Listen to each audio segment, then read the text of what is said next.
The Mendocino County Board of Supervisors into session. Let's see. Would you like to conduct the roll? Yes. Supervisor McGordy? Present. Supervisor Mulherin? Here. Supervisor Haschak? Here. Supervisor Jurdy? Here. And Supervisor Williams? Here. Thank you. Good morning. Morning. Okay. Well, next on our agenda is Pledge Allegiance, and I'll just lead us off on that.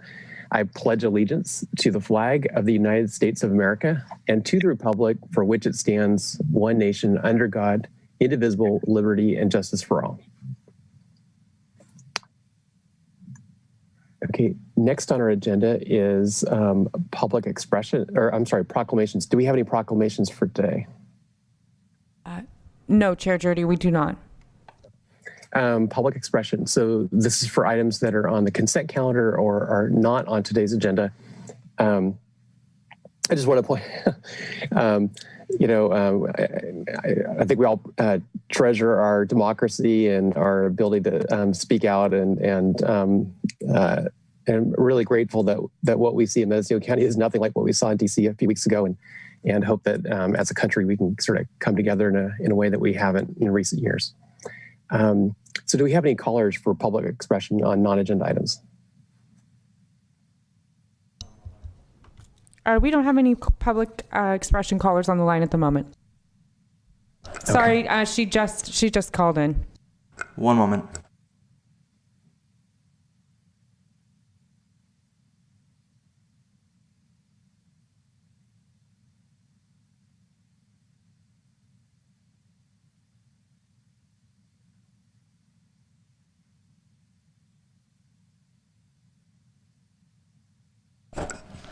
Please press star 6 to unmute yourself.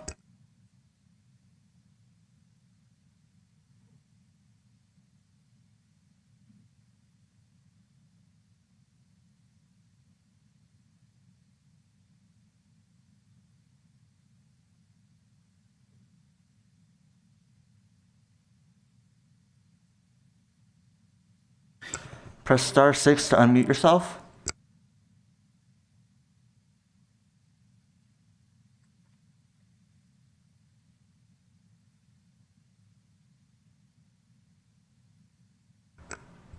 Okay, so since she's not responding, that was our only caller for public expression.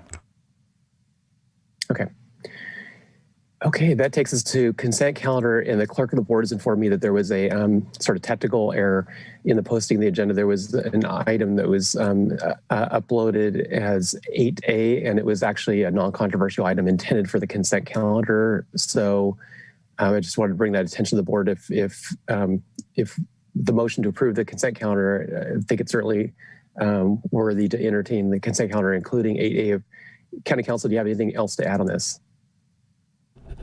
No, Mr. Chair. I just think that the chair can decide on the procedural issue. Just need to be clear whether the board is including it when voting on the consent calendar, or whether you want to take the item separately.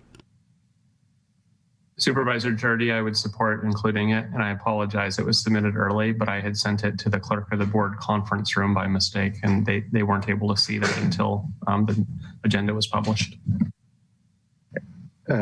Supervisor Haschak?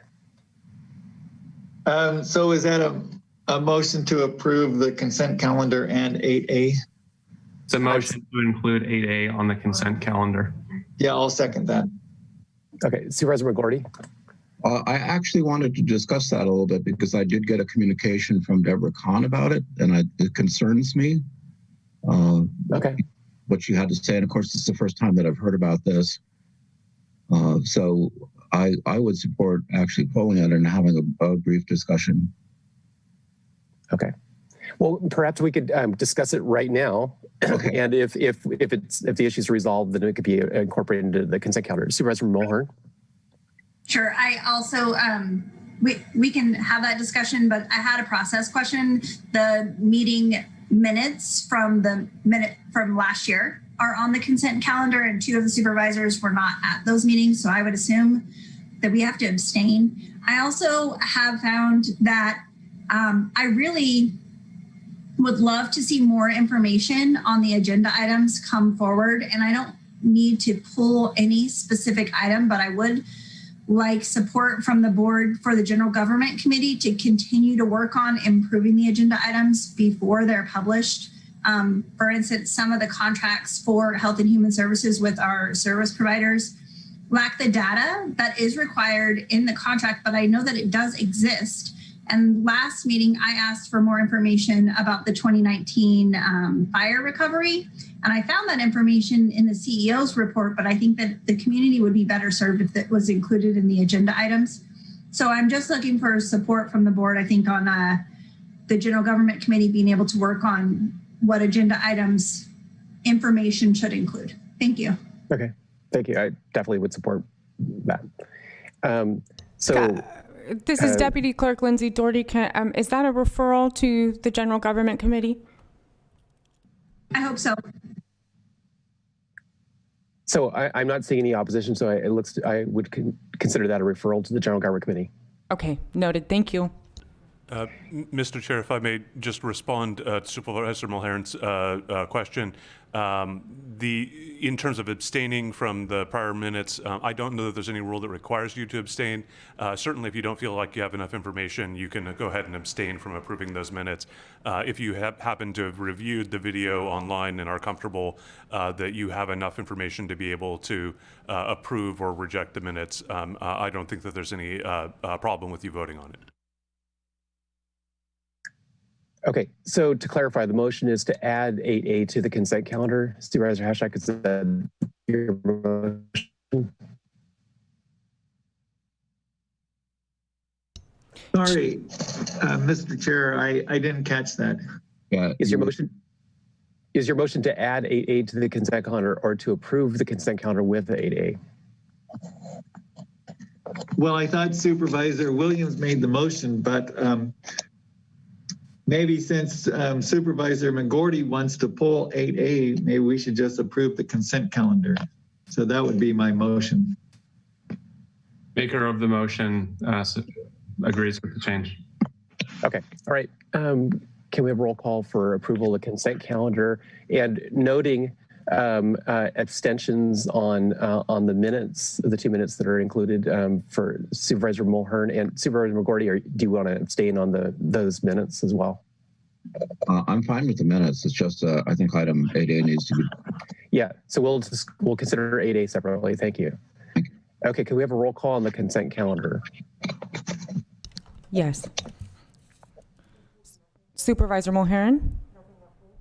Yes, with an abstention on the minutes. Thank you. Supervisor Williams? Yes. Supervisor McGorty? Yes. Supervisor Hashchak? Yes. And Chair Jurdy? Yes. The motion Okay. carries unanimously with Supervisor Mulhern abstaining from the minutes. Okay, with the board's indulgence, I think we might as well just go right into 8A at this point. Supervisor Williams, would you like to just tee it up?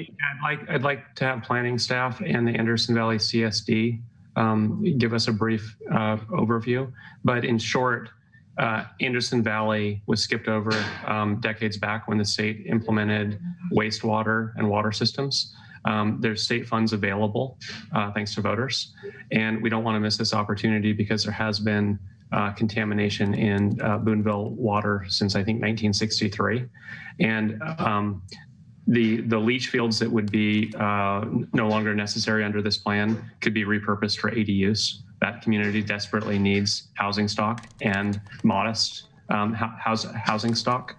The request today is not to approve the CSD using this site. It's simply to allow the CSD to perform samples, soil samples, to see if it would even be an appropriate site. In talking to staff, it's become clear to me that this property is appropriately zoned. It's zoned for public service projects. And if we were to identify another parcel in the neighborhood, rangeland or ag, CEQA would require us to describe why it's appropriate to use ag land for this type of wastewater facility. The actual use, if it's the appropriate site, and if the board approves at a future date, I understand it would be a 50 by 100 foot self-contained vessel. We're not talking about a wastewater pond. So, you think wastewater, sewer, that it'll be a pond and there will be smell and the land won't be usable. That doesn't appear to be the case. But if Anderson Valley CSD is on the line, let's have them describe the project.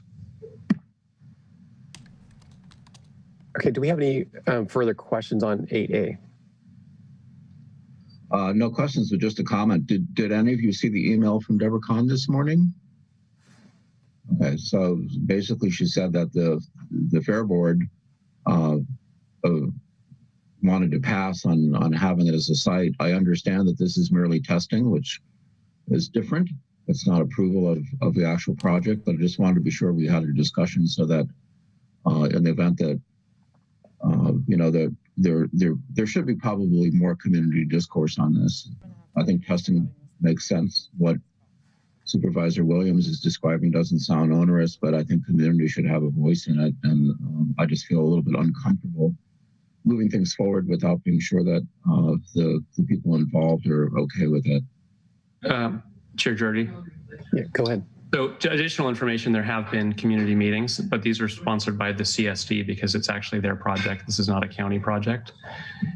And as I understand, there will be a democratic process that'll actually be up for the parcels within the affected region to vote.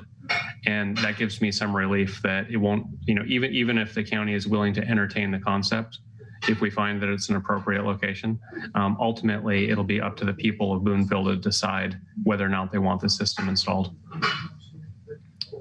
Okay, well, I think that pretty much answers all the questions that I have, and we don't need to spend any more time on it. As long as this is above the radar and that people know what is happening, then I think we're okay. In this letter,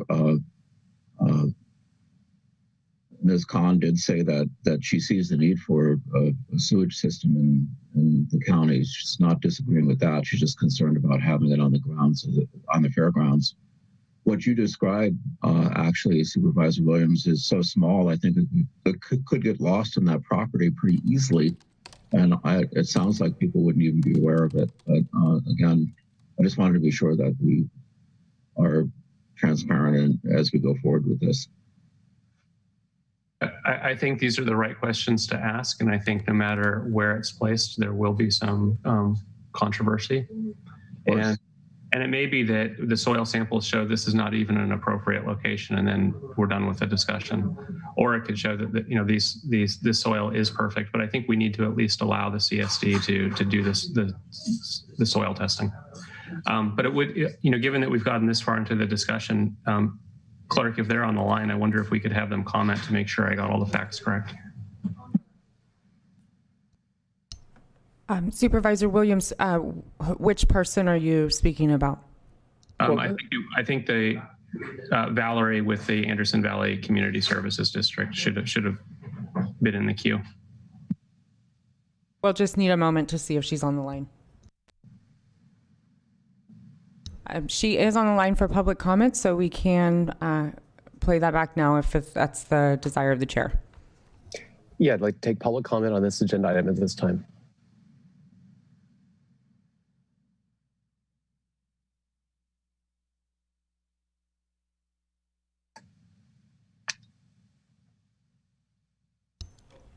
Hello? You're on. I'm on. Thank you so much. Actually, I think that also, Ted, I think that the engineer is also standing by. His name is Dave Coleman.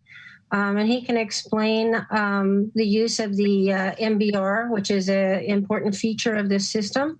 And MBR is what the state has recommended using. It's how you kind of shoehorn sewage treatment into very small communities that are already established. The system treats the liquids to tertiary levels and then injects that clean water back into the ground. So the solids are actually trucked away. So this is a typical system. They're in use. These are called plug and play systems. They use them at Indian casinos. There's two, one up at Smith River and one at Trinidad. which are in use right in the parking lot right next to their facilities. So what happens is when the solids are trucked away, the only thing that's left behind are the fluids, and the fluids then are treated to very high levels and injected back in the ground. So these systems are used underneath soccer fields. They're used for hay production. They're used in communities that want to sort of reuse the land for public purposes. So we feel that there's very little, there's no odor associated with these. We have two of these in Geyserville. One is at Francis Ford Coppola, and one is Silver Oaks Winery, which is really a transformative experience when you go right up to one of these facilities and realize there's absolutely no odor. So this is the system that we're planning on using. The state is paying 100% of the infrastructure. And to sweeten the deal, they're also paying for all laterals going into nonprofits and into residential homes for both drinking water and for waste systems. So part of the problem that we're having is selling technology that people just aren't aware of and haven't experienced before. They have the impression that it's an old 1980s sewer pond, and that's very far from the truth. So also, if Dave can answer any other questions, this is just one of the facilities that we're looking at. So we need to have some data for our CEQA process, and we will answer a lot of these questions and concerns that the letter writers have, and that's part of the CEQA process. So if there's any questions, do you have any questions for me? Supervisor McGordy? So as an alternative site, have you looked at the airport as well? Yes, we've looked at about 8 or 9 sites. One of the problems with the little valley of Boonville is that the soil that is required can't have such a very high water table level, and the area around the airport is extremely high and swampy. So we do have 3 minutes for the speaker. However, I wanted to just clarify for staff that when there's a question asked by a board member, then the speaker gets additional time. But Supervisor McGordy, did you get your question answered? I think so, yes. And this, again, is the more I hear, the better it sounds. That's about all I can say. I think just situating it in the right place is going to be the key thing. And this is a very advanced kind of water treatment system.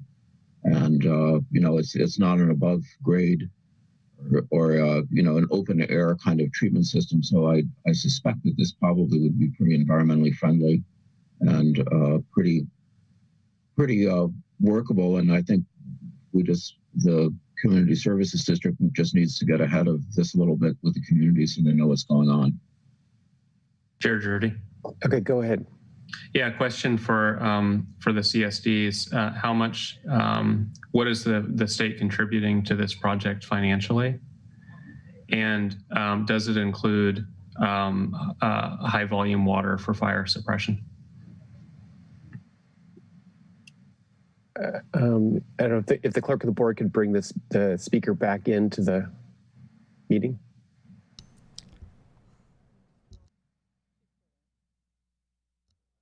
So she's still in the meeting, Chair Jordy. Oh, can you unmute? I'm starting? Yeah, go ahead. Please answer the question. Okay, Supervisor Williams. So there are two projects that are the state is financing. One is the drinking water project, which is a $19 million project, and the other project is the sewer waste project, which is called Clean Water, which is a $16 million project. And so provisionally, we have funding for both. We've been working with the financing department of the State Water Board now for 5 years. So you're asking about the fire suppression component, which is part of the drinking water, which is a critical program which the state requires. And we have hydrants every 500 feet, and we have water retained in very large tanks up on the hill, which support the fire suppression system. So that's drinking water. That's a very big part of the program. So the waste project, somebody was talking about the fact that that it's environmentally friendly. It's extremely environmentally friendly. And back in 1980s, we were one of 4 or 5 communities in the whole District 1 water board that did not get sewered. Oric, Lewiston, Willow Creek, and Boonville. Boonville is the only one in Mendocino County that has not been sewered. So we really don't want to pass up this opportunity for 100% underwriting of this by the state. So any more questions? Yeah, just one, and I guess it's for Supervisor McGordy. Given his extensive agricultural experience, I don't think we need to form an ad hoc, but perhaps he could assist in looking over the plan and advising the board. And it's in the 5th district, but I don't have the expertise he has. And I know there is a lot of ag activity nearby, and it would be good to have an extra set of supervisor eyes on it. You bet. So a lot of the wineries have got small scale water treatment plants to deal with their effluent, and there's a lot of different approaches, but I'd be happy to look at this one and report back to you. Well, we appreciate that. Okay, thank you. Do we have any other members of the public wishing to comment on this agenda item?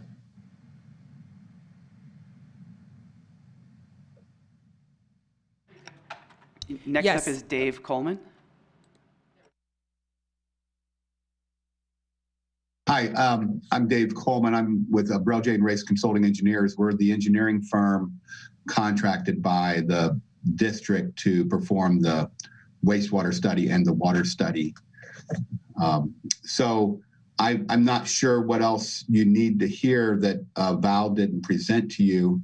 But I do want to point out one thing to make sure we're not misrepresenting what the potential system would be on a site. The 50 by 100 foot footprint that was cited earlier by one of the board members is the projected size of the building that would house the wastewater treatment plant equipment. There would, in addition to that, be a disposal field, an underground disposal field that would be a couple of acres in size, and then another couple acres set aside for a future replacement area. Now, those disposal fields wouldn't have any above ground facilities, and we have confirmed that above ground activities such as parking and camping that the fairgrounds is using the property for currently could continue on top of those disposal fields. So the fairgrounds is one of several sites that we're looking at.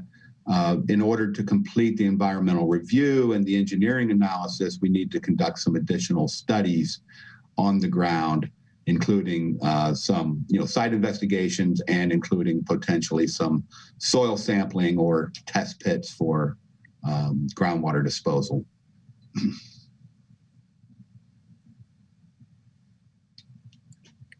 Are there any other questions about the... I'm not seeing any other questions from supervisors. Thank you. Do we have any other members of the public wishing to comment on this item? Next up is Deborah Can.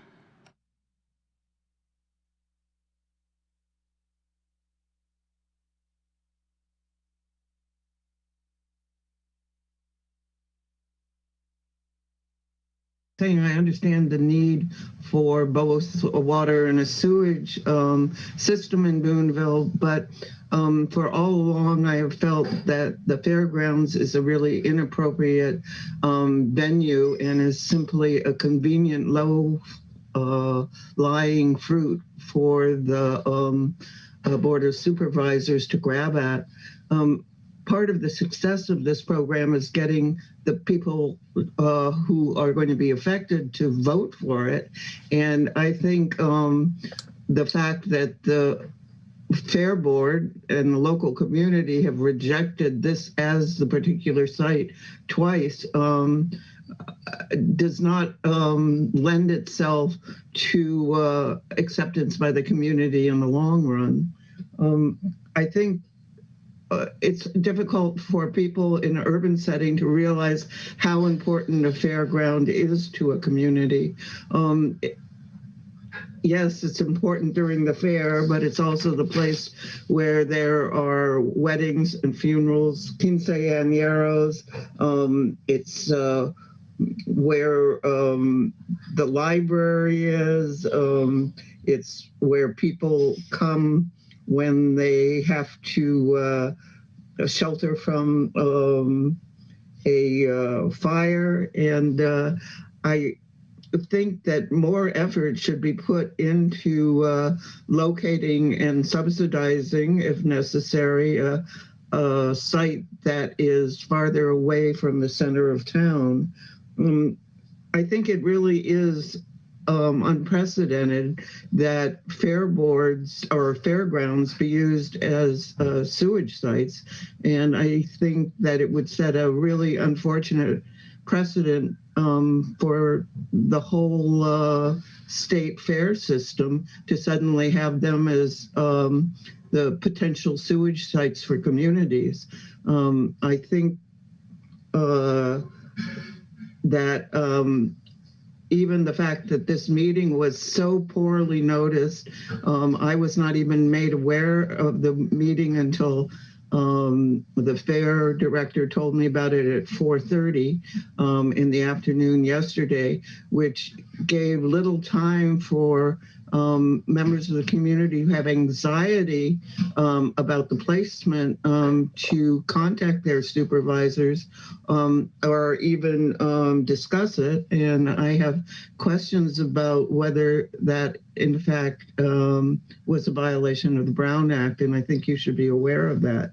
I think this discussion should be held again when there is proper notification and all the interested parties can have their... Next up, we have James Brown.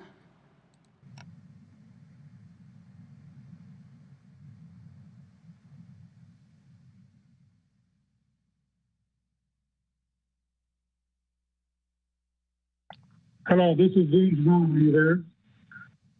Yes. Mr. Chairman, yesterday I was contacted at 4 p.m. to inform me there was going to be this item on the agenda. The Board of Directors of the Mendocino County Fair have been stewards for the property since 1923. During that time, we have served in multiple emergency situations. Thousands of Mendocino youth have benefited from lessons that they have learned and at the fair. For many decades, the Fair Board has made decisions that have protected the property from closure, reinvestment, and put back in untold amounts of money back into the property. I am sure why there is a blind push. I'm not sure why there was a blind push to move forward with this item, and I believe it is wrong. We need to have meetings with the Fair Board and stakeholders to give residents and the county the opportunity to voice their concerns. And it is supposed to be not, the public office is not supposed to be in a public vacuum with less than 24 hours notice to protect for the project to steward the property. Don't think this is in the best interest of our facility either. I'm wondering why a CEQA has not been done before everything else to make sure it's safe for the public. Mitigation for contacting COVID or E. coli due to loss of life or long health issues would be more unbeneficial to the community and the county.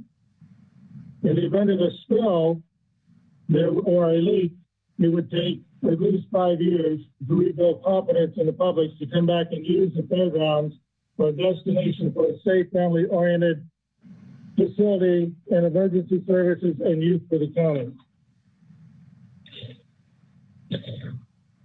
When the CSD came to us in December to tell us about that they would like to use the fairgrounds again, the part of the problem is we talked to them, and what they had proposed at that time, I don't believe was a large enough system to take care of the issues and long-term growth. Right now, they are asking for 6 to 12 acres, but with future growth, there need to be at least a 30-acre parcel that would